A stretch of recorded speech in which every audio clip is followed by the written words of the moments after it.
माँ ब्रह्मचारिणी की कहानी। एक अमर तपस्विनी की गाथा। सतयुग के समय की बात है। हिमालय पर्वत अपनी दिव्यता और भव्यता के लिए प्रसिद्ध था, परंतु उसकी सबसे बड़ी संपत्ति थी उसकी पुत्री पार्वती। देवी पार्वती अत्यंत सौम्य, विनम्र और दिव्य गुणों से संपन्न थी।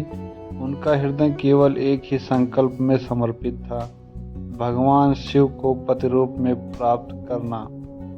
एक दिन नारद मुनि हिमालय राज के दरबार में आए और पार्वती को देखकर बोले, हे राजकुमारी, तुम्हारा पूर्व जन्म अत्यंत विलक्षण था। तुम दक्ष प्रजापति की पुत्री सती थी और भगवान शिव की पत्नी थी, परंतु तुम्हारे पिता ने शिव जी का अपमान किया, जिससे आहत होकर तुमने यज्ञ अग्नि में आत्मा आहुत दे दी। अब इस जन्म में भी तुम्हारा भाग्य भगवान शिव से ही जुड़ा है, परंतु उन्हें प्राप्त करने के लिए तुम्हें कठोर तपस्या करनी होगी। पार्वती ने यह सुना और दृढ़ निश्चय कर लिया कि वह घोर तपस्या करके शिव जी को प्रसन्न करेंगी। अत्यंत कठिन तपस्या की शुरुआत पार्वती जी ने अपने पिता हिमालय से आज्ञा ली और घने जंगलों में तपस्या के लिए चली गई। उन्होंने हजारों वर्षों तक केवल फल फूल खाकर तपस्या की। जब यह भी पर्याप्त नहीं लगा तो वे सूखे पत्तों पर जीवित रहीं।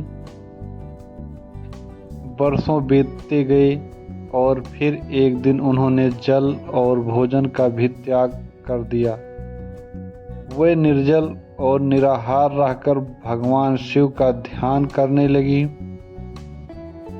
उनके इस कठोर तप ने समस्त लोकों को हिलाकर रख दिया। देवता, ऋषि मुनि और यहाँ तक कि स्वयं भगवान विष्णु भी उनकी कठोर साधना देखकर चकित रह गए। सभी ने उन्हें इस कठिन तपस्या को छोड़ने के लिए कहा, परंतु पार्वती अडिग रही। पार्वती की परीक्षा और भगवान शिव की प्रसन्नता। इधर भगवान शिव भी उनकी तपस्या से प्रभावित हुए। वे उनकी परीक्षा लेना चाहते थे, इसीलिए उन्होंने एक ब्राह्मण का रूप धारण किया और पार्वती के सामने प्रकट हुए। हे कन्या, तुम इतनी कठिन तपस्या क्यों कर रही हो? ब्राह्मण रूपी शिव ने पूछा। पार्वती ने उत्तर दिया, मैं केवल भगवान शिव को पति रूप में प्राप्त करना चाहती हूँ। ब्राह्मण हंसते हुए बोले, शिव, वे तो शमशान में रहने वाले योगी हैं, भस्म लपेटे रहते हैं, सर्प धारण करते हैं। तुम एक सुंदर राजकुमारी हो, तुम किसी महान राजा से विवाह कर सकती हो। पार्वती जी क्रोधित हो गई और बोली, भगवान शिव ही मेरे आराध्य हैं, मैं उनके अतिरिक्त किसी अन्य को स्वीकार नहीं कर सकती। यह सुनते ही भगवान शिव अपने वास्तविक रूप में प्रकट हुए और बोले, हे पार्वती, तुम्हारी तपस्या ने मुझे प्रसन्न कर दिया है।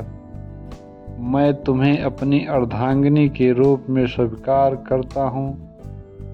यह सुनकर पार्वती जी का हृदय आनंद से भर गया।